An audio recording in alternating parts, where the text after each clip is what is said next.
couple new tortoises. It's been, I don't know, maybe 2 months, month or so since I've gotten a new tortoise. So I'm really trying to amp up my numbers.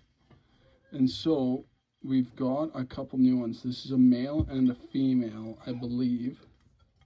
And the littler one kind of beats up on the bigger one, which really makes me think male. But the female has a long tail, but flat plastron, and kind of a sharper angled anal scutes than the male, where he has more of a hoop.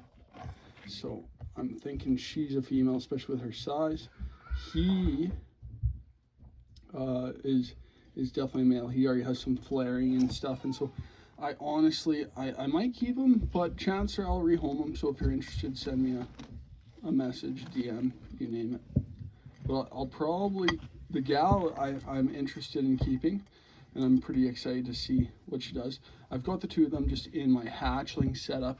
It needed a cleaning out anyway, so we'll call this the quarantine setup. Where they came from, I know who bred them. I know who is keeping them. She's had them for a significant portion, had all the correct kind of answers and setup, and so I feel pretty good about the idea that they don't have any pathogens or illnesses that they're carrying on. Their eyes are clear, their nares are clear, their vent is clear, they look pretty good, their shells aren't terrible.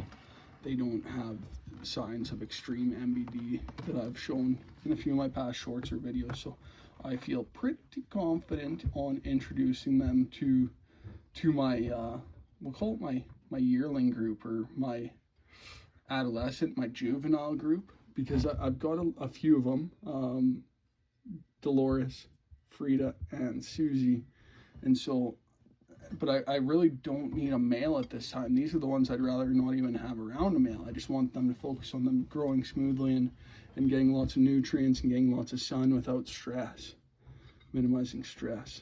So I don't, he's too small compared to the other males, so I don't know if he's got the right look, but I don't know if I can necessarily justify him in the group. So we'll see how it goes. If he's a pest, then we'll see, but if he's not a pest, then I don't see why he can't stay, because one more mouth to feed, 1 versus 13, it's no big deal. Or I think we'd be at, yeah, that'd be 13 in the house right now.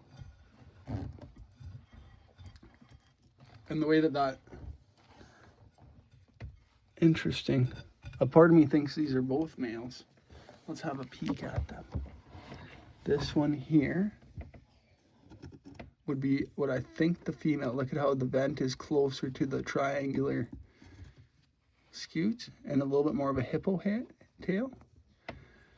And where, let's see if I can make this reach. Sorry, y'all. All right. This one's vent is way further down the tail. And it's more of a line, where that one is a circle. So, and it's more A-framed, and it's also, even though it's smaller, it's flaring right here. But this one doesn't quite have, doesn't quite have the flares. But how that droops down like that makes me maybe think male all of a sudden, but I shouldn't say that, but smaller tail and the vent is closer. So, if not, then I am selling too, but for now, I believe that one is a female. And so I'm going to weigh them. I've looked at their stool samples in their old enclosure that I ended up taking. How do I say? Oh, and I'll probably do a stool sample on them tomorrow, where what I do is I take a fresh stool right out of the water, and I filter it with coconut oil, and I take the oil and I run that underneath the microscope and prepare a slide. And I usually do that with almost all my new tortoises, unless it's like a friend of mine's or something. But these ones here, I'll probably just throw a little bit in there. I haven't had worms as of yet, except for on one tortoise. These maple bugs are really liking the lights today, so I'm fighting maple bugs. Gotcha. So, yeah, I'll probably just throw in a water dish. It's a small space. I'm not keeping them in here for very long. I just need a reason to kind of clean it out anyway. So, yeah, fun stuff around here. Stay tuned for more tortoising.